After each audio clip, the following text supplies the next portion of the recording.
அமெரிக்காவில இருந்து PCE inflation data அப்படிங்கிற ஒரு டேட்டா வந்து மந்த்லி வந்து அவங்க வந்து ரிலீஸ் பண்ணுவாங்க.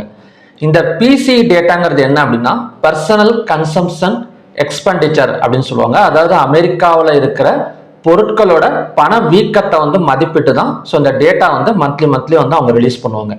ஸோ இந்த டேட்டா வந்து ரிலீஸ் ஆகிறப்ப அவங்க எதிர்பார்த்ததை விட கம்மியாக இருந்தது அப்படின்னா அந்த இடத்துல வந்து கிரீன் சிக்னல் வந்து நமக்கு வந்து கிடைக்குதுன்னு அர்த்தம். ஸோ என்ன அர்த்தம் அப்படின்னா பணவீக்கம் வந்து கம்மியாக இருக்குன்னு அர்த்தம். ஸோ பணவீக்கம் கம்மியாக இருக்கிறப்ப ஃபெட் ரேட் கட் வந்து நமக்கு வந்து குறைய ஆரம்பிக்கும்.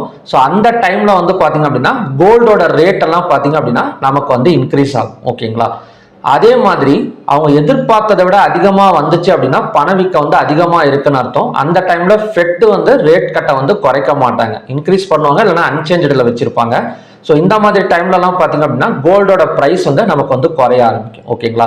ஸோ இதை வந்து நம்ம வந்து எல்லா வெப்சைட்லையும் நம்ம பார்த்துக்கலாம். ஸோ USPC இன்ஃப்ளேஷன் டேட்டான்னு கொடுத்தீங்கனாலே ஸோ எல்லா வெப்சைட்லையும் நமக்கு மந்த்லி ஒரு குறிப்பிட்ட டைம்ல வந்து அவங்க வந்து அனௌன்ஸ்மெண்ட் வந்து பண்ணுவாங்க. ஸோ இந்த டேட்டா வந்தது அப்படின்னா அது வந்து ரெட்டா கிரீனா அப்படிங்கிறத நம்ம பார்த்துட்டோம்னாலே அதை வச்சு கோல்டோட ப்ரைஸ் வந்து இன்க்ரீஸ் ஆகுமா டிக்ரீஸ் ஆகுமா அப்படிங்கிறத நாம வந்து அனலைஸ் பண்ணலாம்.